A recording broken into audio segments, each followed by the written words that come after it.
আমাদের অনেকের মাথার মধ্যে শুধু কোরআন কোরআন সরার শুধু কোরআন কিচ্ছু না। উনি বলছে সুন্নত ছাড়া কোরআন অসল, সুন্নতের সাথে মিলিয়ে কোরআন মানতে হবে। উনার মতো একজন মানুষ কি পরিমাণ মূর্খ, কি পরিমাণ নিকৃষ্ট দেখেন।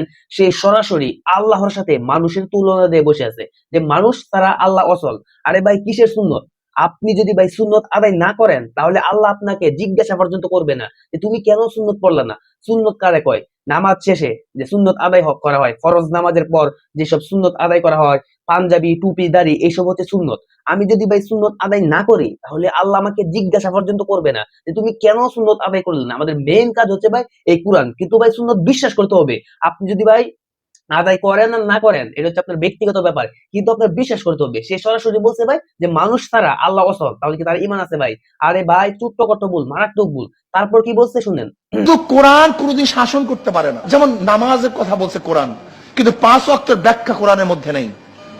উনি যুক্তি দিছে যে আল্লাহ কয় রাকাত নামাজ পড়তে হবে, কয় ওয়াক্ত পড়তে হবে সেটা বলে নাই নবীজি ভাই। আরে ভাই ফরজ নামাজ আমাদের উপর আল্লাহ কার্যক্রম করছে, আমাদের পড়তেই হবে বাধ্যতামূলক নামাজ, কিন্তু আল্লাহ বলে দেয় নাই কয় ওয়াক্ত পড়তে হবে। এটা নবীজি আমাদেরকে দেখাই দিছে, এটা কিয়ামত পর্যন্ত থাকবে একটাই নেই ভাই যে এইভাবে এইভাবে পড়তে হবে। কিন্তু ভাই আল্লাহ অন্য অন্য সুন্নতের বিষয় তো আল্লাহ বলে নাই যে তোমরা এই পোশাক পরো, তোমরা দাড়ি রাখো। আল্লাহ কিন্তু বাধ্যতামূলক করে নাই ভাই। এই সুন্নত আর অন্যান্য সুন্নত অনেক বেশ কম ভাই। ফরজ নামাজে কয় রাকাত পড়বো এটা আল্লাহ নির্দেশ নির্দেশ করছে, নবীজি এটাকে ভাগ করে দিয়ে গেছে আমাদের ভাই। এই সুন্নত আর যে পাঞ্জাবি টুপি দাড়ি হাদিস এটা অনেক ভিন্ন ভাই।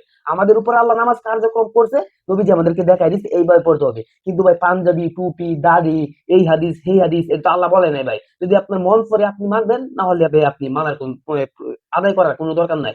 এখন যদি ভাই সে বলে যে মানুষ ছাড়া আল্লাহ অসল, তাহলে কি ভাই ইমান থাকবে? এটাই তো ভাই বোঝানো হয়েছে যে সুন্নত ছাড়া কুরআন অসল, মানে নবীজি ছাড়া আল্লাহ অসল। তাহলে কি ভাই এরকম একটা মানুষ যদি এরকম কথা বলে তাহলে কি ভাই সে কি আল্লাহর ওলি? তার কি ইমান আছে ভাই? আপনার ব্রেন কোথায় থাকে ভাই? একটু ব্রেন কাটিয়ে দেখেন যে সরাসরি আল্লাহর সাথে নবীজি তুলনা দিয়ে বসে আছে ভাই। আপনার কি বলেন ভাই, এটা কি কাজটা ঠিক করতেছে?